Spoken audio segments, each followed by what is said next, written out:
Good morning. Now, when I was in high school, many years ago,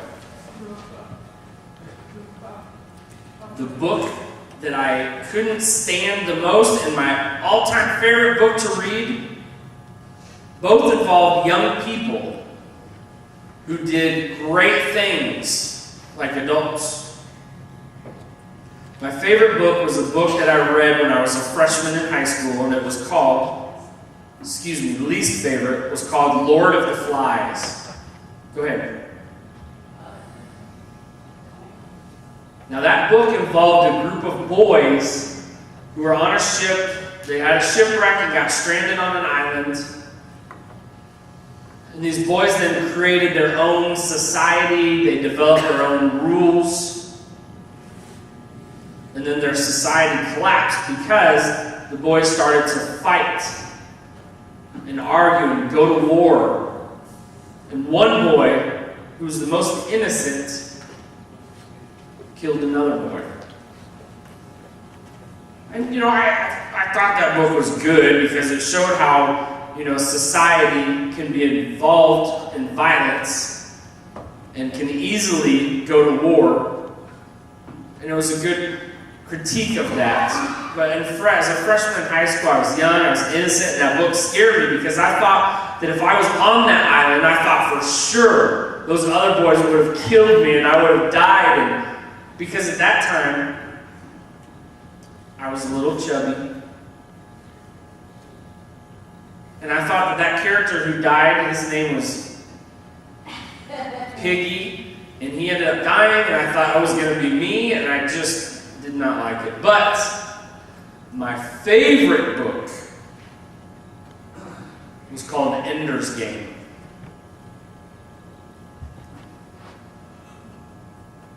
And I read this when I was a sophomore in high school, and this involved a boy who was only 8 years old, and his name was Ender Wiggin.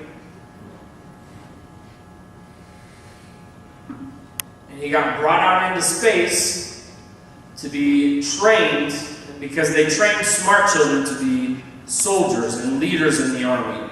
And so when the time of war started coming, they hated these aliens. They were planning and plotting to go to war with these aliens. And this boy was going to be a future leader. And so they had war simulations that Ender was involved in. And Ender started to train with spaceships. But these kids thought they were just playing a game. And really, they were controlling these ships in real life, and they were sending commands to an actual spaceship. And the spaceship destroyed all these aliens. And I was excited because that book, they've been trying to get it to become a movie, and it's failed. And now finally, in November, it's going to be a movie. I'm very excited to go see it. And I used some technology here. Can you pull this up? I pulled this up on the internet.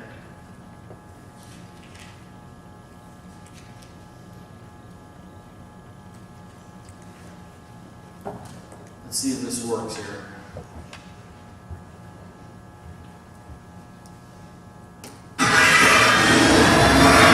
They know our strategies. They've learned our weaknesses. And the alien attack nearly destroyed us. That must never be allowed to happen again.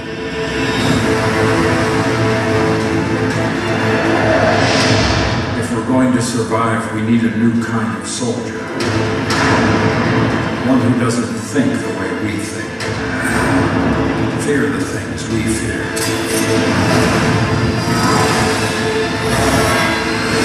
One the enemy would never expect.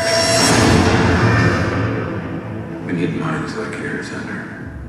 You'll be the finest commander we've ever trained. So I'm not the first. No, but you will be the last.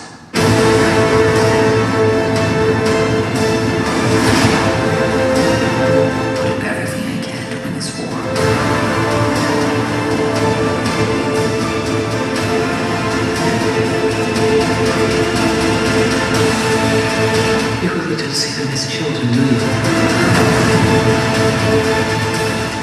see. You will be remembered as a hero.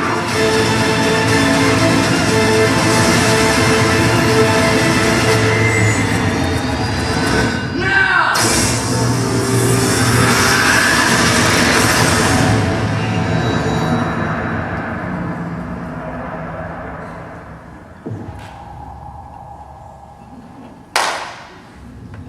Okay, so maybe you're wondering why Pastor Jacob is talking about a book involving kids and aliens. I can't really answer that for you right now. But to be honest, I'm a little bit of a nerd. And that author I have read now 17 other books that he has written. And his books always involve children as leaders. And I've been fascinated with those books because I like to see young people becoming leaders, getting the power, and becoming well-known. And to think that an 8-year-old could become a well-known soldier means that anybody can do it. I want to read a passage here. This passage is from Paul, and it's a very similar story. It says, "Don't let anyone look down on you because you are young, but set an example for the believers."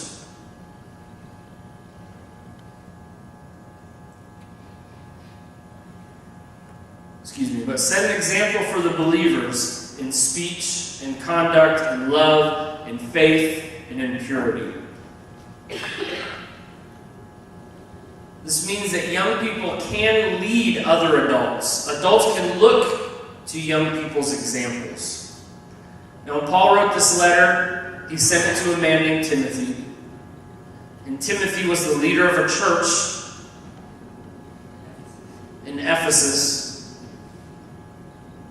And the reason that Paul wrote this is because Timothy was leading this church, and these other deacons were 60, 70 years old, double his age, and the deacons would look down on him and not listen to him. But Paul told Timothy, it doesn't matter. Do not let anyone look down on you. If you become a leader, be brave and speak with authority. Show others how to have good faith. And the older folks would look at him and not complain. The Bible is full of young people who did wonderful things. Samuel was just a little boy when he heard a voice from God to become a priest and to lead people. Josiah became king when he was 8 years old. Mary herself was just a young teenage girl when she gave birth to Jesus. Throughout history, there are so many teenagers who became kings of countries and invented new things and became leaders in armies, became religious leaders. Joan of Arc has a huge list of accomplishments, and she was only 19 years old. Wow.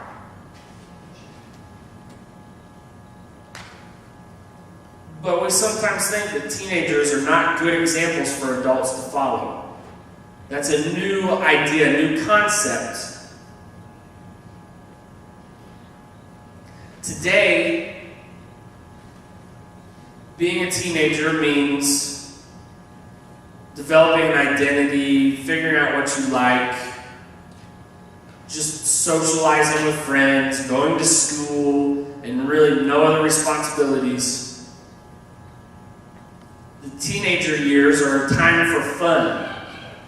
When you go to college, you're still a teenager when you start college, but college is when you try to plan your future.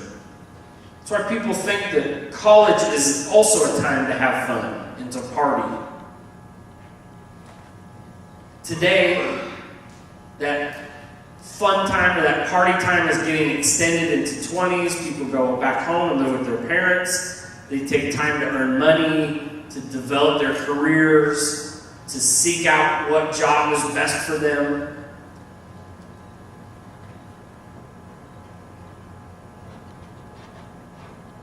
And I like that we have time for kids to do research, to find their interests and their passions, to learn more about themselves, to focus on their studies. I think that's good, to not have the pressure of having to work and earn money for a living.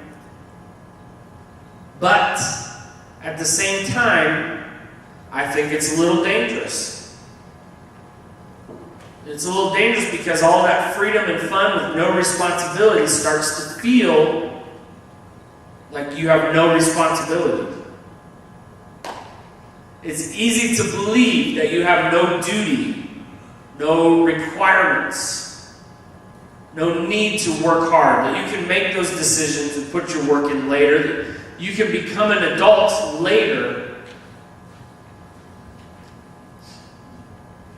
And as a result, teenagers forget how to become leaders, how to seize control, how to be an example for adults to look up to. So this concept that we have for teenagers is very new. They didn't even have that word teenager in the past.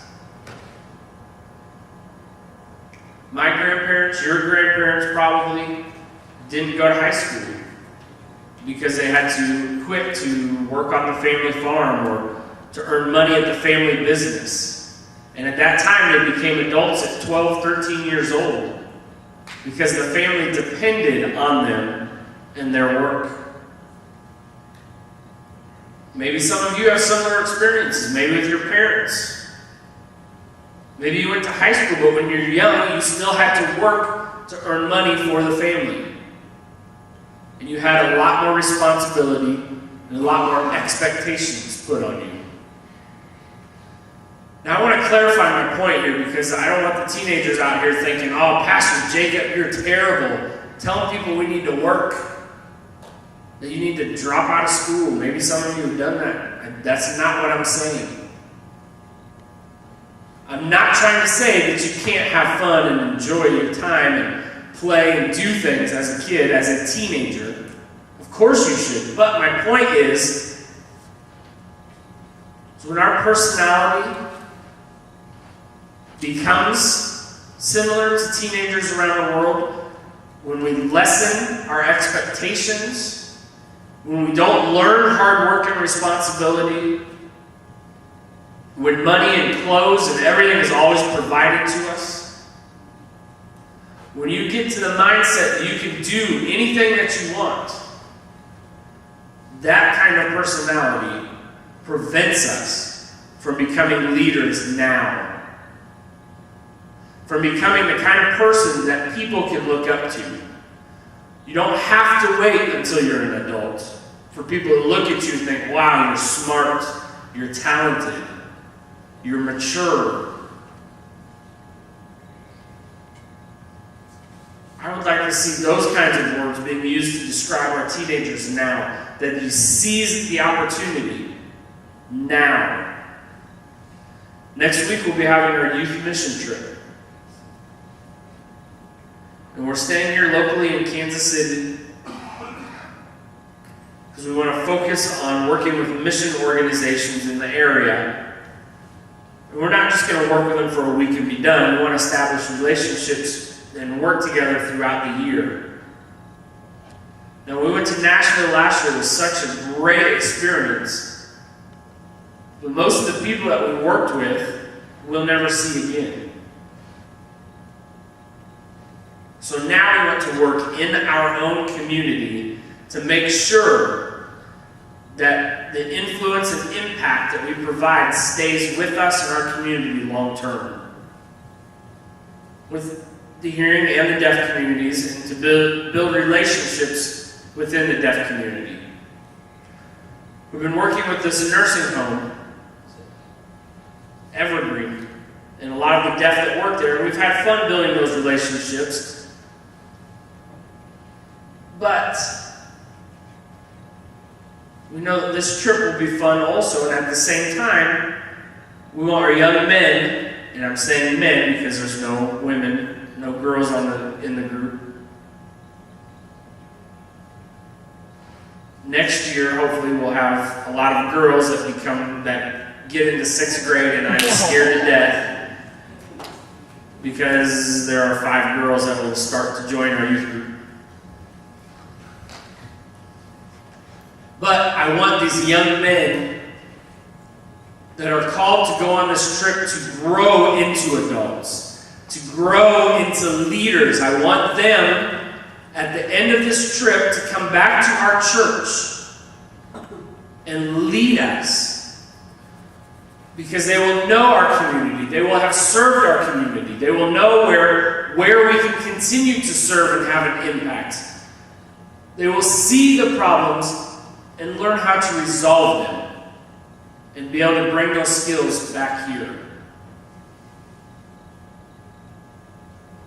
The title of the sermon is Looking Behind Us, because as adults, we tend to get busy doing things and leading and ignore our kids or our teenagers. And now I want us to intentionally put them in front of us to lead us.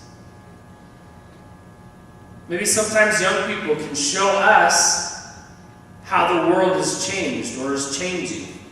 Maybe the young people who think a little differently can help counsel others, can help share new technology, new understandings, better health care, or whatever's coming down the line. They can show us how to expand our church with more youth. We will really hurt ourselves if we think that children are meant to only follow. We will benefit, however, if we put them in front of us and look to them as leaders.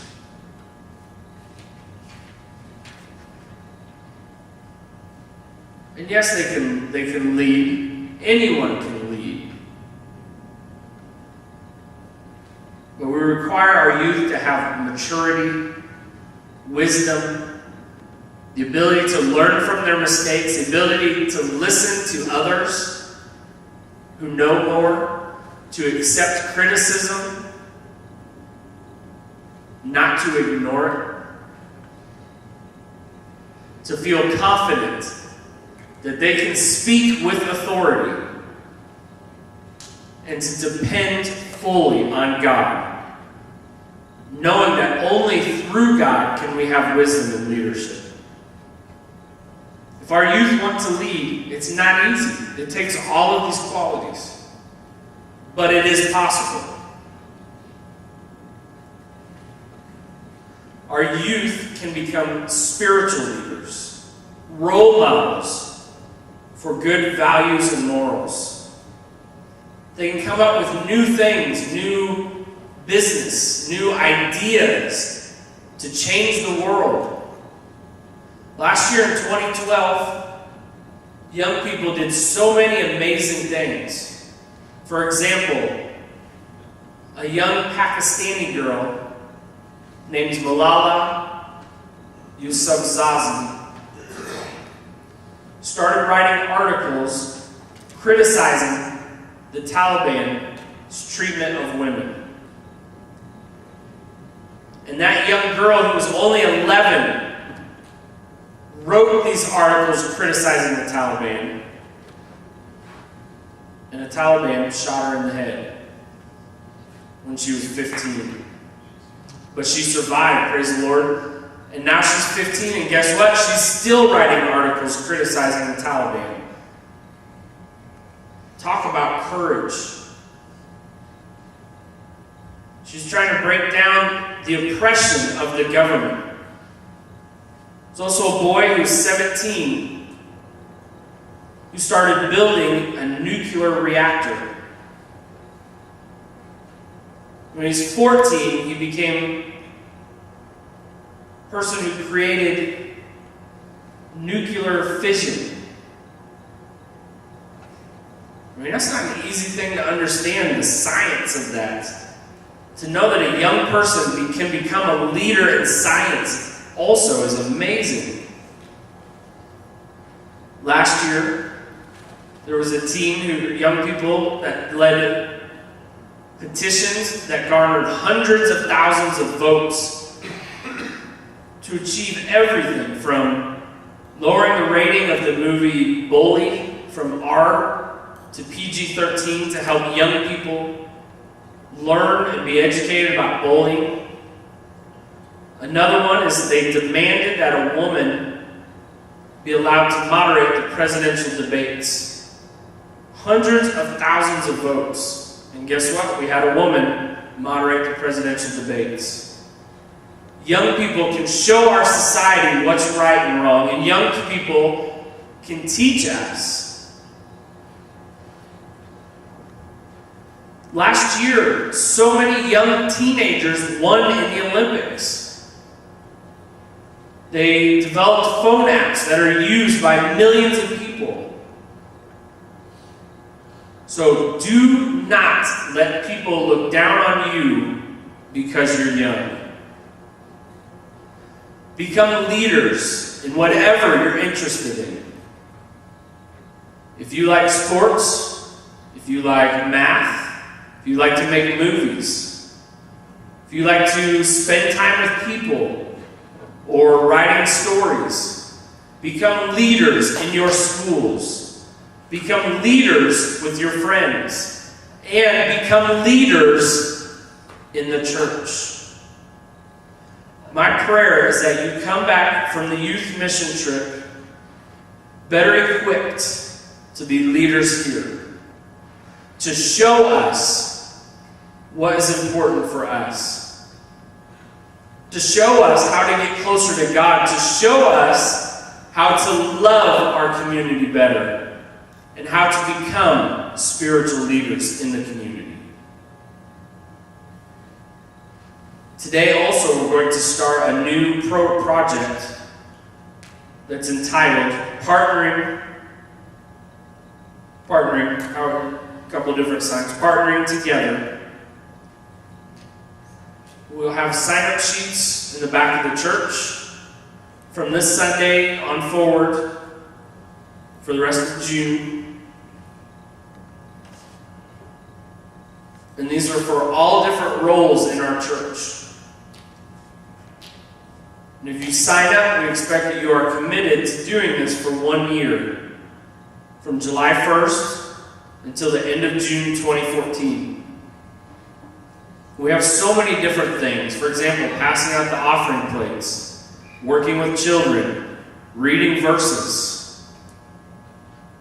A whole list of different roles in our church. We want 100% involvement. Meaning everyone who calls this church home to sign up for something or several things. Because we want our youth to become leaders, and we want everyone in this church to be leaders. This verse applies to everyone. Everyone who's willing and able.